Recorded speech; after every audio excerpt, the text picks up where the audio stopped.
વ્યક્તિના ઘરમાં રહેલી જ વસ્તુઓ તેના જીવનમાં સકારાત્મકતા અને નકારાત્મકતા લાવે છે. શાસ્ત્રોમાં ઉલ્લેખ પ્રમાણે ઘરમાં આર્થિક સંકટમાંથી મુક્તિ માટે અને લક્ષ્મીજીને સ્થિર કરવા માટે આંગણામાં રાખવામાં આવે છે તુલસીનો ક્યારો. ત્યારે આ તુલસીના ક્યારાની સમીપ કઈ 6 વસ્તુઓ ન રાખવી તે અંગેની જાણીશું શાસ્ત્રોક્ત માહિતી. જાણકારી આપશે શાસ્ત્રી પ્રફુલભાઈ પંડ્યા. જજાગ્રતો દૂરમુદૈતિ દૈવં તદુષુપ્તસ્ય તથૈવૈતિ દૂરંગમન જ્યોતિખાન જ્યોતિરે કંચન મે મનઃ શિવ સંકલ્પમસ્તુ.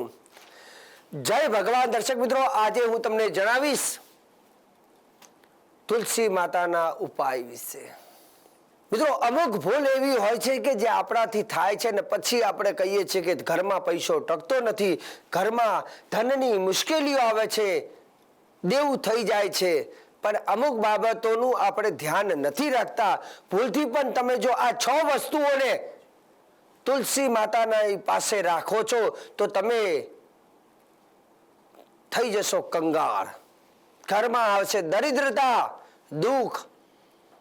કેમ કે આ 6 વસ્તુઓ તુલસી માતાની જોડે ભૂલથી પણ ન રાખવી જોઈએ.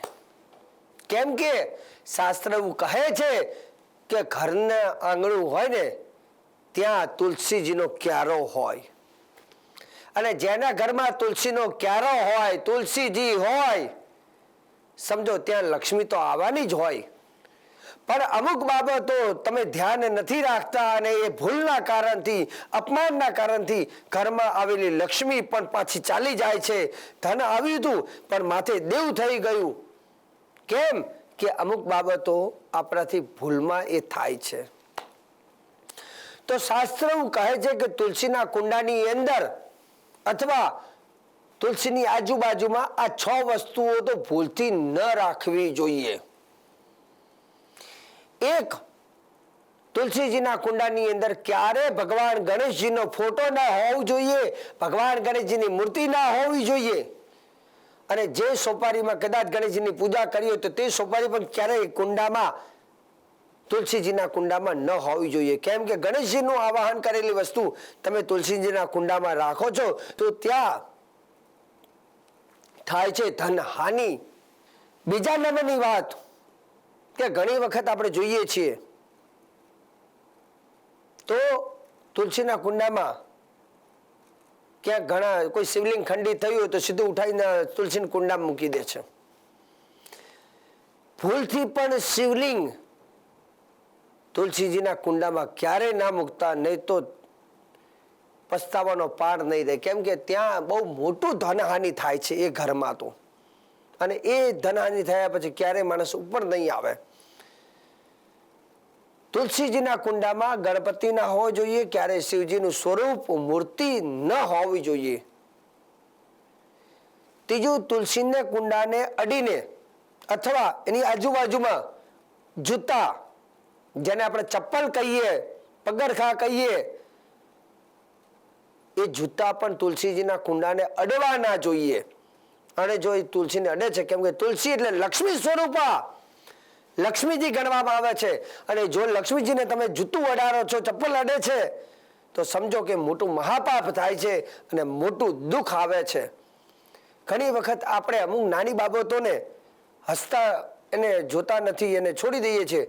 પણ જ્યારે હાલત ખરાબ થાય છે ને ત્યારે ખબર પડે કેવી રીતે મનુષ્ય ઉપર આવે છે. ને જ્યારે એક વખત પડ્યા પછી બહુ અઘરું થઈ જાય છે. પણ આપણી ભૂલ હોય છે, પણ આપણે ઘણી વખત હસી મજાકમાં પણ આપણે એને જાણતા નથી. કેમ કે કોઈ ભગવાનને સમજો, લક્ષ્મીજી એટલે તુલસીને લક્ષ્મી કહેવામાં આવે છે, વિષ્ણુ પત્ની કહેવામાં આવે છે. તુલસી હેમ રૂપા ચ રત્ન રૂપા ચ મંજરી. તો તુલસીજીને ક્યારેય જૂતા એની જોડે ન હોવા જોઈએ, એને સ્પર્શ ન કરવું જોઈએ. અને ભૂલથી થાય તો પણ અપરાધ કહેવાય છે. તો આ બાબતનું ધ્યાન રાખજો, જેથી આગળ જતા ભવિષ્યમાં ધન હાનિ ના થાય. બીજું, તુલસીજીના કુંડાને અડાડીને કોઈ કાંટાવાળું વૃક્ષ, ઘણી વખત આપણે વૃક્ષો મૂકવાના શોખીન હોય કે બાલ્કની મોટી છે, 8-10 ઝાડું આપણે લાવતા હોઈએ અને વૃક્ષ રાખવાના શોખ હોય, પણ તુલસીજીના કુંડાને અડાડીને કોઈ કાંટાવાળું વૃક્ષ ના હોવું જોઈએ કે એ કાંટો તુલસીજીના પાનને અડતો હોય વારંવાર. જો એ કાંટાવાળા વૃક્ષના પાન એ કાંટા જો વારંવાર તુલસીજીને વાગે છે, એને સ્પર્શ કરે છે, સમજો કે આપણને કોઈ પગમાં કાંટો વાગે તો આપણને કેટલી પીડા થાય છે. તો તુલસી એટલે લક્ષ્મીજી, લક્ષ્મીજીને કાંટો વાગે તો એનું પ્રાયશ્ચિત આપણે જ ભોગવવું પડે છે. એટલે કહેવામાં આવે છે કે ઘરમાં બને ત્યાં સુધી કાંટાવાળો છોડ ન રાખવો અથવા તુલસીજીની જોડે ન રાખવો. કેમ કે જો કાંટા તુલસીજીને વાગ્યા તો ધનને કાંટા વાગ્યા, અને ધનને કાંટા વાગ્યા તો તમારા જીવનમાં તમારું જે સુખ છે એને એ બધું છીનવાઈ જાય છે. મતલબ કાંટાવાળું વૃક્ષ એ તુલસીજીના કુંડા પાસે ન હોવું જોઈએ. અને 5મા નંબરની વાત, કચરો. ઘણા લોકો તુલસીના કુંડામાં ડસ્ટબિન જેને કહેવાય એ ડસ્ટબિન ભરી કચરો ભરીને થેલી મૂકી દે અથવા એ ડબ્બો મૂકી દે, તુલસીજીની બાજુમાં જ મૂકે.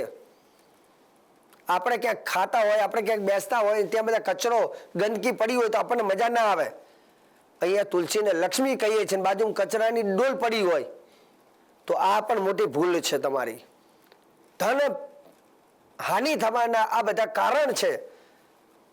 તો કચરાની ડોલ પણ ત્યાં ન રાખવી. અને એનાથી આગળ 6થા નંબરની વાત કહી દઉં તો સાવરણી, જે કચરો વાળતા હોઈએ છીએ, સાવરણી પણ તુલસીજીને કુંડાને સ્પર્શ અથવા તુલસીજીની જોડે ન રાખવી. આ 6 બાબતોનું જો તમે રાખશો ધ્યાન તો ચોક્કસ થશે તમને લાભ, નહીં તો થશે મહા નુકસાન. દુઃખી થવાના ઘણી વખત આપણે અમુક જવાબદારી આપણી હોય છે, કેમ કે આપણે ઘણી ધ્યાન નથી રાખતા. દવા કરવાની હોય પણ મેડિકલમાં જઈએ બધી દવાઓ કોઈ ખાખા ના કરવાની હોય, સાઈડ અસર થાય, તકલીફ થાય. એમ શાસ્ત્રમાં અમુક વસ્તુના ફાયદા છે પણ અમુક ગેરફાયદા ત્યારે થાય છે કે જ્યારે આપણે એનું જ્ઞાન નથી, કાં તો આપણને ખબર છે પણ આપણે એને સિરિયસ લેતા નથી. તો આ બધી બાબતોનું ચોક્કસ રાખવું જોઈએ ધ્યાન. તો અને તમે ધ્યાન રાખશો તો ચોક્કસ એનાથી તમારા ઘરમાં મહાલક્ષ્મી એટલે કે તુલસીજી પ્રસન્ન થાય છે. અને તમે માતાનું, તુલસી માનું ધ્યાન રાખો છો તો લક્ષ્મીજી ચોક્કસ તમારા પરિવારનું ધ્યાન રાખે છે. દર્શક મિત્રો, તો આજે સુંદર મજાનો એપિસોડ મેં તમને તુલસી માતાનો કહ્યું છે, અને આગળ પણ કહેતો રહીશ. કાર્યક્રમ જોવાનું ચૂકતા નહીં. મને આપી દો રજા. જય ભગવાન.